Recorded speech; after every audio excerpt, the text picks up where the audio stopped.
Welcome to the Listen Up podcast, where we explore hearing loss, communication, connections, and health.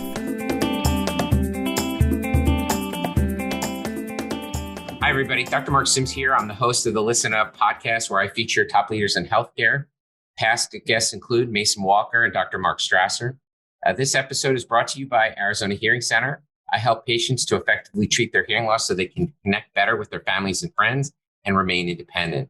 The reason I'm so passionate about helping patients with hearing loss is because I lost my brother Robbie twice. First to his hearing loss from his brain tumor radiation, and then second when he passed away again. I'm the E of ENT.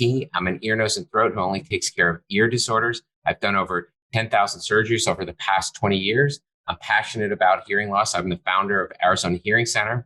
I'm the author of a book called Listen Up. Go to listenuphearing.com. If you want to learn more about my practice, go to www.azhear.com and contact us with any questions or concerns. Today, I have Dr. Sunni McBride. She's the founder of South Bay Hearing in Los Angeles. She's a doctorate of audiology from the University of Florida. She's spoken locally, nationally, and internationally about hearing loss. She teaches audiology classes at California State Los Angeles University. She's a premier audiologist and an excellent clinician. She's fortunate enough to have 26 grandchildren, enjoy skiing with family and friends. She promotes and presents about hearing and hearing prevention, hearing loss prevention, and awareness to local and national audiences. I'm very excited to have her as a guest today on Listen Up. Sunni, welcome to Listen Up. Thanks for coming on. Thank you so much, Dr. Mark. All right, thanks. This is great. So tell me your story. Like, how did you get into audiology? I saw it on your website, but I think it's a great story. So tell me your story. Well, thank you. I grew up working in my father's practice. He was a family practice care physician who was known for his compassionate, caring work. And so by his side, I kind of saw how he treated people and how he handled difficult situations.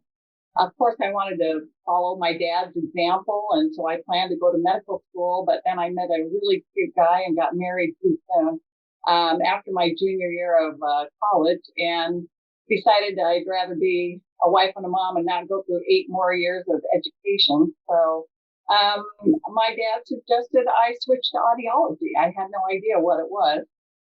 Fairly new field, following World War II. But he said it'd be great to work part-time as a mother if you needed to. It'll follow your scientific inclination. So I embarked on that path. I was able to get scholarships for my graduate work at Brigham Young University. I graduated and I worked part-time for 2 years until my second child was born. So I worked with an audiologist. And then I took time off to do exactly what I wanted to do, which was to be a wife and a mom. And I was blessed to be able to take 20 years off to raise 5 children. And it was just wonderful for me. As they started going off to college, I thought, this is a little expensive. And so I thought maybe it would be wise for me to use my skills, which I had learned, and to help the financial situation. So I called the doctor that I had gotten my CCCs with. And I said, so tell me what's going on. Maybe could we have lunch? Tell me what's going on in the field. He says, come back and work for me. And I said, I don't remember anything. He goes, that's okay. I'll teach you all you need to know. Come back and work for me. So I went, okay. So I started back about 3 days a week, working part-time. Of course, the field had completely changed. We had learned nothing about hearing aids early on in the 70s. Barely ABRs or, OAEs, all that stuff was all pretty much Greek to me. And so this was about 1998. No, I started back in 96. And about 97, 98, they started talking about this new degree, the AUD degree.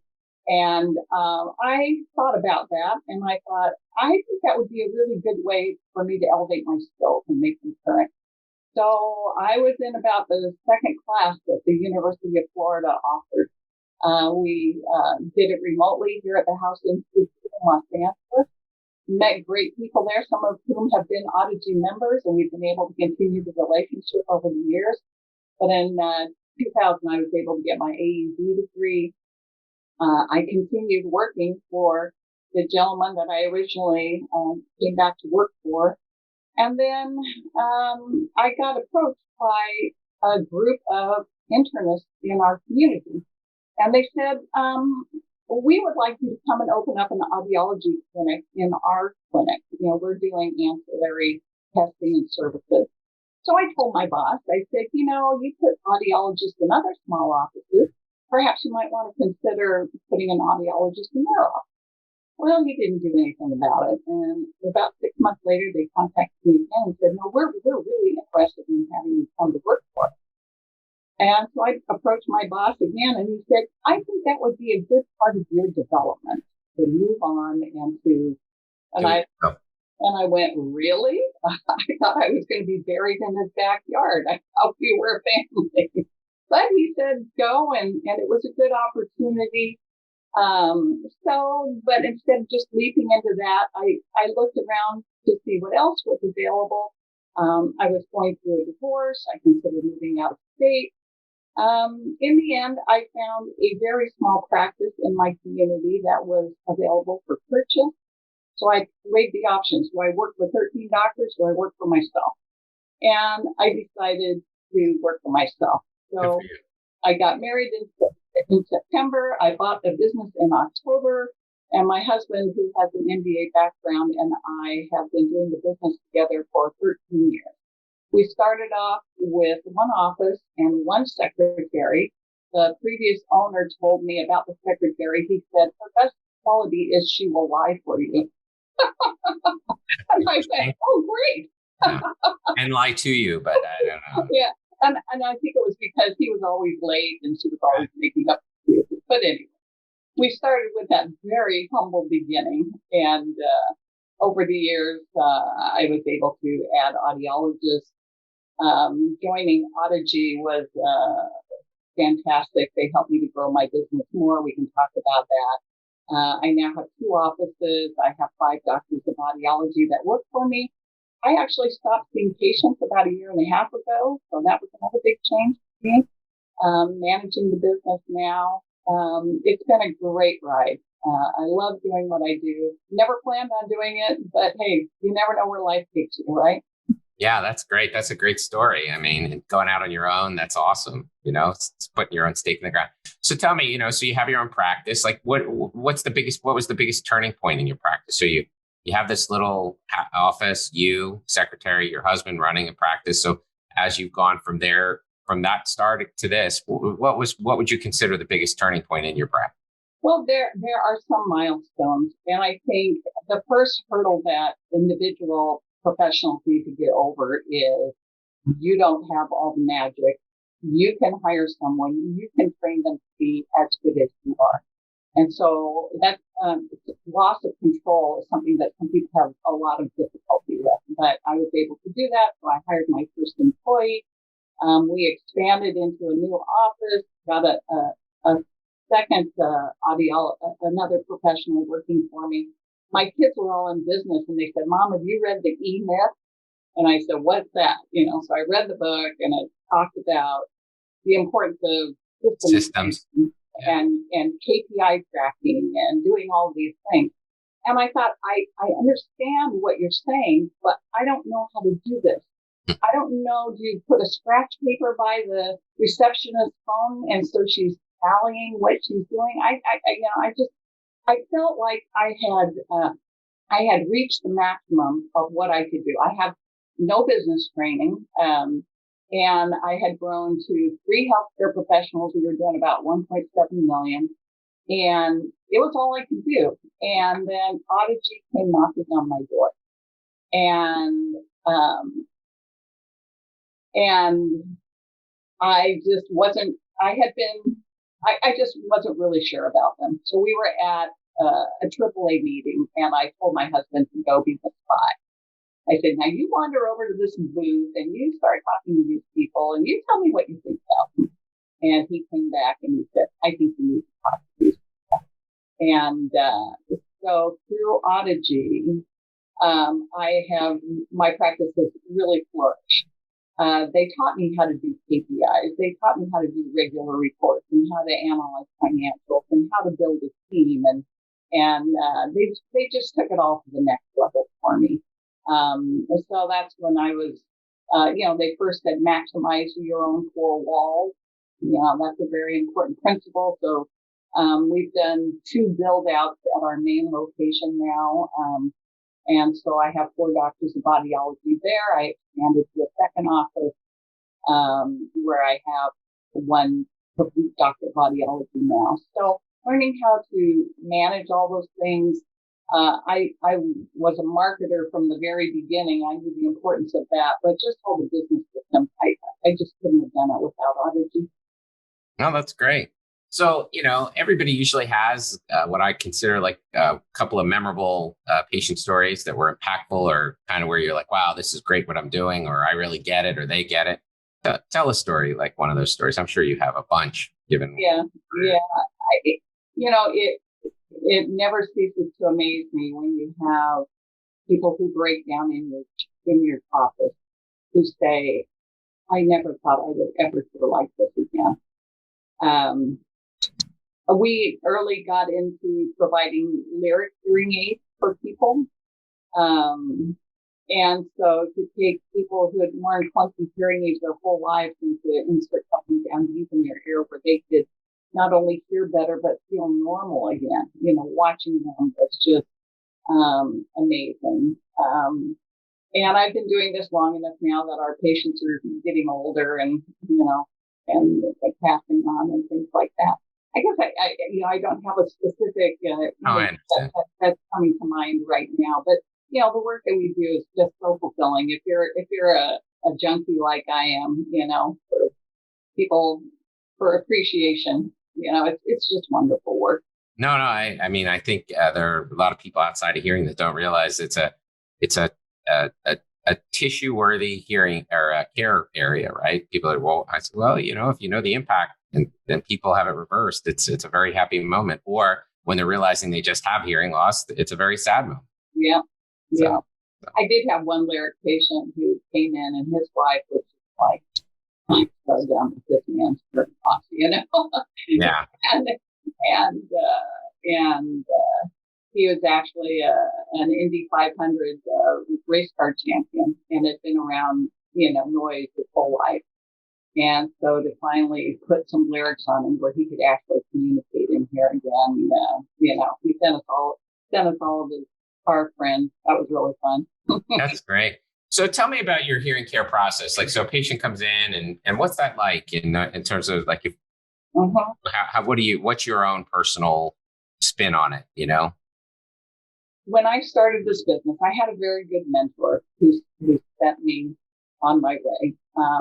And he did a lot of good things, but I knew I wanted to do things differently. And the image that I had in my mind was I wanted the patient experience from beginning all the way through to be distinctly different than anything else that they would experience anywhere else in my community walking through there.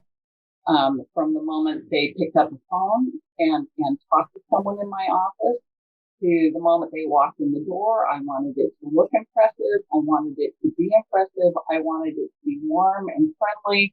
I wanted to be caring. I wanted to connect to people on a different level.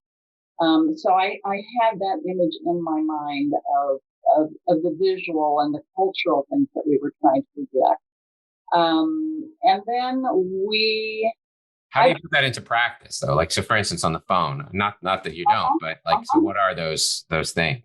We've done the Audiology phone training. So, just training people how to answer.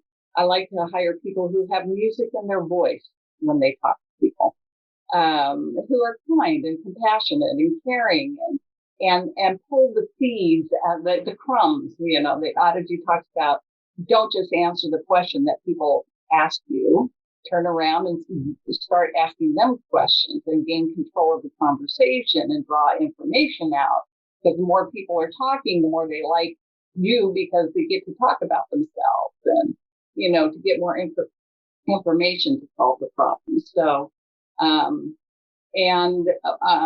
used to have a receptionist and her nickname was Lovey Lovey. That's great. That's a great name. And she used to say to patients, oh, you look like you need a hug. Come on over here. I know you need it. And she'd give people a big hug or, always finding the little fun things to compliment people with. And her warmth and kindness just exuded through the whole office. Everyone was was touched by Lovey and influenced and, inspired to be better at what they did. When I bring patients down the hall, I try to connect with them in a fun way, or bring them into my office. And the connection process is just so important to come across as empathetic and warm and caring and all of those things, trying to find the little connections that, will open people up. Trying to tease out what their personality type. So if you have an engineer in there, then you're going to be doing information, data and information. If you have, more of a people person, things more about, everybody in our practice likes to do this, and trying to make them feel comfortable that they're doing things that are popular. Just little things like that. I like to make jokes with people. Hey, handsome, good to see you again. I guess you have to be careful nowadays that you don't do something too. Yeah, fair enough. But, the more you can make people smile and laugh, the better they feel. Yeah, so you don't want to just be a clinical doctor all the time. You don't just, we use e-patient, e-patient process through Audiology, which, for those who may not know, is a very directed selling process where you walk people through the emotional stages that they need to go through in order to make a buying decision. And I have all of my audiologists master the e-patient process. I say verbatim, but you have to know how to get through all the slides and the things to say and everything like that. And once they master that, then we talk I say you can make it your own. I had one hearing care professional. It was like, well, I start on slide 6 and then I do slide 9. And it was like, no, that's not making it your own. That's ignoring all the steps of the process. Maybe you don't feel comfortable with the 5 X's. Okay, so what are you going? Expert experience, expert advice. Things like that. What are you going to put in place with that? To accomplish what was supposed to be done with the slide. And so that's what we talk about, how to make it our own. But it's so important to establish trust and build credibility, and to have the patient voice their concerns and verbalize for themselves what their issues and problems are, and to have you validate those and show that you understand what they're going through. Sure. It's important to address objections early on in the process. We all know what objections people are going to come up with towards the end, And so if you deal with big box stores, talk about big box stores before they ever bring it up. If it's going What do you say about big box stores in your process? You might say something like, there are a lot of options about getting hearing aids out there. Some people go to big box stores. Other people are looking for the lowest price in everything. We believe that hearing care is a very complex process, and that it takes more. It's not like trying on eyeglasses. You don't go put your cheaters on and go, oh, I think I'll pick this one and be happy. Right. It requires expert advice, care, fitting, assessment, follow-up. And we believe that the value that our patients appreciate all the time and care that we give them, and find value in that. And I hope people do. Something simple like that. Sure. So, you address things early on. I think it's important to, figure out how to close a sale. And there are books and books that you can read on different types of closes. I always did the assumptive close. We've talked about, we've done all the testing and I always demonstrated hearing aids using real ear measurements for people with it visually up on a large television screen, so they're totally immersed in what you're doing. They can not only hear the difference, they can see the difference, they understand the difference. You get them nodding there, yes, there, and then we go on to, well, what color would you like? You can see these are the different styles we talked about earlier, and what color will it be? and you just kind of assume that they're going forward. The biggest decision they're making is, Color. is the color, the color and the size. That's kind of the decision. Well, there are cool colors, I have to say. But I always say there are certain wow moments in your presentation that you need to get. You need to get the head nodding. You need them to go, wow, I understand. I get this. Oh, I never thought it would be like this. Oh my gosh, I can't even see it, they're just these little wow moments that if you don't take the time to get them in your presentation, then in the end, it all turns into pride. And then you're out there fighting with everybody. So what are some of those times where you try to get the wow? I mean, I get what you're saying, but are there particular moments? Yeah. I mean, everything from using a video otoscope and they're seeing their ear big on the screen. I've never seen my ear before. That's amazing. Right. And they're saying, you're amazing, Right. So something like that is just so simple. Explaining things. You don't want to go into too much detail, but making them feel comfortable with, understanding their hearing loss. I always say an educated patient is better able to make the decisions for themselves. Complimenting them. When people say, oh, I've never had all this testing done before. Wow, you're different, Right. When Screen audiogram versus comprehensive audiologic evaluation. Night and day, right? Yeah, exactly. And when you start to do real ear measurements and the people are going, oh, wow. Well, you can see the difference and you hear this and oh my gosh, yes. Oh, I didn't know you could do things like that. Those are the little engagement moments where people are trusting you. They're expressing understanding, interest. I love it when people come in and say, well, I'm here because my wife can come. I hear just fine, So how do you answer that? I hear just fine. What do you say to them? I say, well, great. I'm glad you think you do. Let's see how we do today. Right. And I love when people tell me their stories and things like that. And I love to bring them out of the booth and say, I love it when the hearing test shows me exactly what you've been talking about. I can see exactly why you have the problem today. Consistent with their story, right? Yeah, and let me show you why. And it's like, oh, you understand. You know what I'm going through.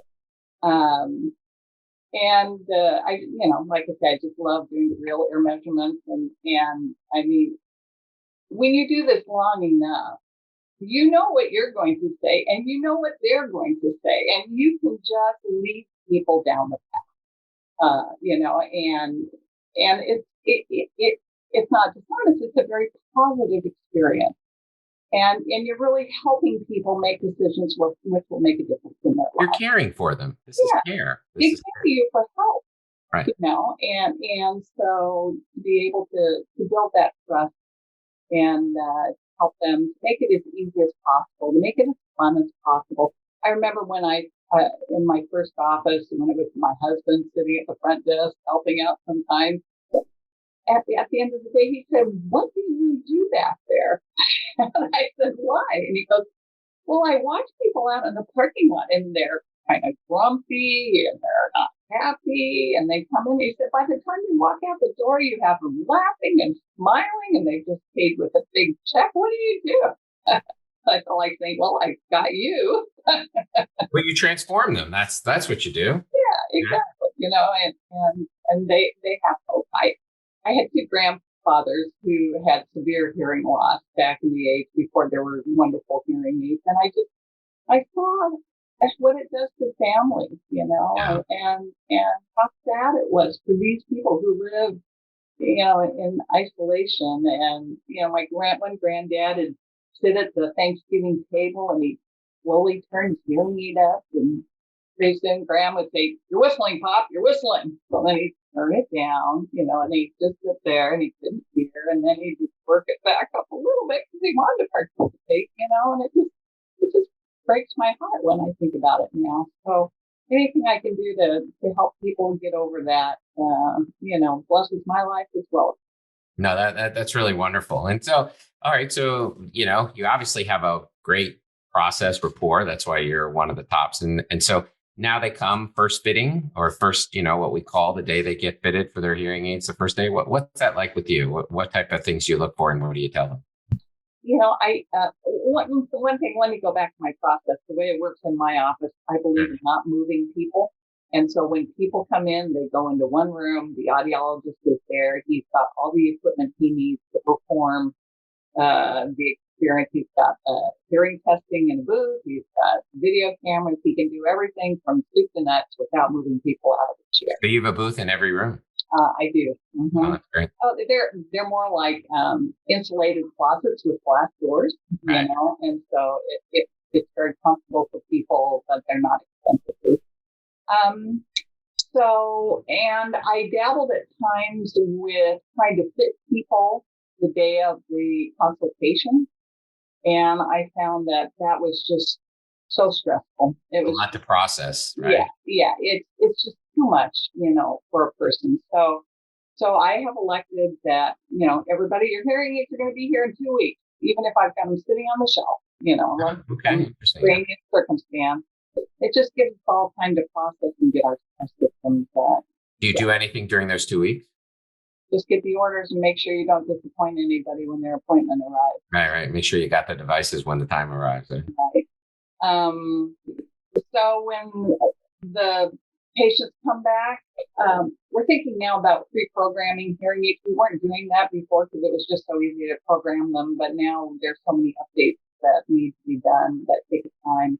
We're thinking about pre-programming some of them, but even though you've real eared them during the demonstration, I like to real ear them once again. On the fitting day, first day. Yes, on the first fit.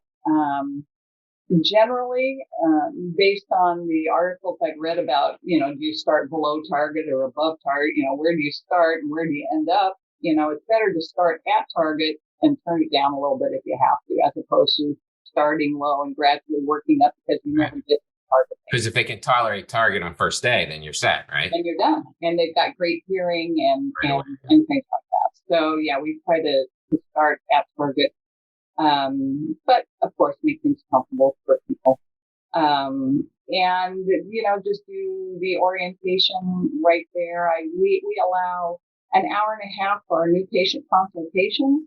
We allow 60 minutes for a hearing aid fitting. The initial or all of them? Yeah, just the initial visit. And so what type of things do you tell them to look out for? So you got new hearing aids. What do you tell people? I try not to horribilize things and not to, set people's expectations at a low level. So, and it's so wonderful now, especially with all of the apps and control and people can. I do connect the apps with the first visit because I want them to be able to make things comfortable. Maybe I don't tell them every detailed, minute thing, but at least show them how to make their hearing comfortable.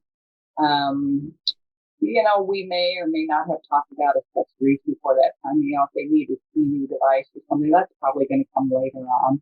I often tell people, a lot of people do really well with just the hearing aid, and those who don't, maybe we'll need to add something to help you hear on the TV later on. But let's keep it simple to start, and then we'll go on from there. We're doing ear molds more with fittings, not always just domes, but, trying to get better placement and better directionality and better low frequencies. Domes are the quick and dirty, but, unless all the stars align, you may be sacrificing some things in the fit. Yeah, just that rehabilitation's not as ideal, perhaps, right? That's right. And we do follow up in 2 weeks, and we love it when they're what we call one and done. One follow up and they're happy and on their way. We love those. But some people may take another visit or two to get them fully acclimated. We do a 75-day satisfaction guarantee. You're required to do 45 days in the state of California, but we do the Audiology practice 75 days, 3-year warranty for just about everything. We have an on-site lab, which is one of the things which I think differentiates us from everyone else. We have a dedicated, what I call service center or lab. It even has a separate entrance. It's kind of like the well baby and the sick baby, Right. pediatrician. I have tracked, we do over 5,000 lab visits a year. Wow. And so do, clean and check, pick up repairs, accessory support, whatever it takes. And I've trained technicians to work over there, so it's not taking audiologist time. The audiologist only see them if the lab tech can't fix it. It allows us to encourage people to come back more regularly for the clean and check. It removes my hearing aid is broken from your main lobby. You don't want new patients sitting there hearing all that. And so it's just been a wonderful addition for our practice to have the service center. We'll take in walk-ins off the street. Your first clean and check is complimentary. And then if they're out of warranty, things that need to be done after that, there are fees. A lot of what we do is complimentary. We want to make sure our customers know that we take care of them. But our patients develop relationships even with the lab tech. And I say, I love walking down the hallway of my office and seeing one of my prior patients walking out of the door of another audiologist laughing and smiling.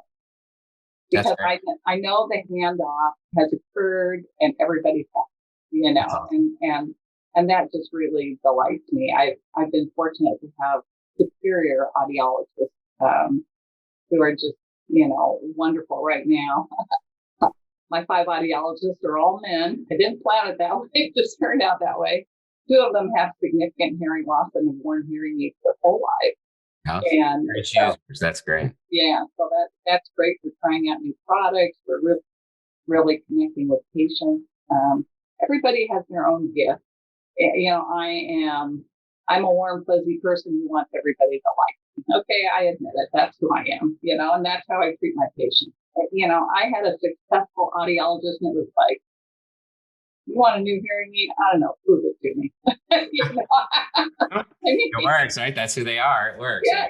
He was totally like motto, but people loved it. It's genuine, right? Whoever he was true to whatever that person he was. Yeah, right? yeah. That's really what it's about. So I've learned that, it takes all different types, but you have to be open and trainable, and you have to be willing to be held accountable. Right. We go over KPIs, and if you're going to get your nose in the knot, anytime I ask you about your returns, please explain them to me, because your return rate is a little high for this month. If there's something that we need to do to help you, if you get upset about stuff like that, then I don't need you working for me. Right. I want people who are on a constant improvement track. It's not that nothing's ever good enough, but what could be better? Why not? Right. What can we do better? And that's one thing I love about Audiology, was interacting with the other owners and, hearing how other people did things. Because in my mind, if you can do it and you're successful, I can do it too. If I just understand it, I can do it too. And so I was always trying to pick and choose different things to improve our business. One of the major things, and maybe this is old hat by now, but it took us quite a few years to go all electronic medical records. No, it's a lot. It's a big undertaking. It was and we had a big practice. It wasn't just a small office. And so, over time we hired, either high school seniors or college summer kids that just come in and scan. Take the staples out and the paper clips and the sticky notes and all that stuff that ruins the scanner. Yeah, and at first I couldn't understand, well, how do you do things? Because I take a chart and I go, okay, this needs a repair. Okay, this needs a this. Right. So it's asking is different. Yeah, the physical movement of things that mentally trigger things. So how do we do that all electronic? But it was the best thing we ever did. To never have to file a chart and to never have to look for a chart. Have it always accessible, right? Yeah. Always look at the patient's information. Yeah. And to be able to pull the statistics out of we use Council Ear and have been we started with earform, transitioned to council ear. I've been very, very pleased with that all electronic system. I can, from my phone, I can look things up I need to. So that's been a major thing for our practice. That's great. And we all know, follow-up's so important. Like, what's your follow-up plan? How do you guys, when you deliver care? So I know you've got the lab, but so you get fitted, and then what's your, obviously it's a continual relationship. Mm-hmm. Hearing is not static, so it needs to be followed. So what's your kind of a typical follow-up plan for a patient? About 3 years ago, I joined the automation bandwagon. Mm-hmm. And so we work with a company who does automation through council ear, where we have different triggers for different campaigns. So when someone signs up as a new prospect, they're automatically sent material prior to them coming to our office.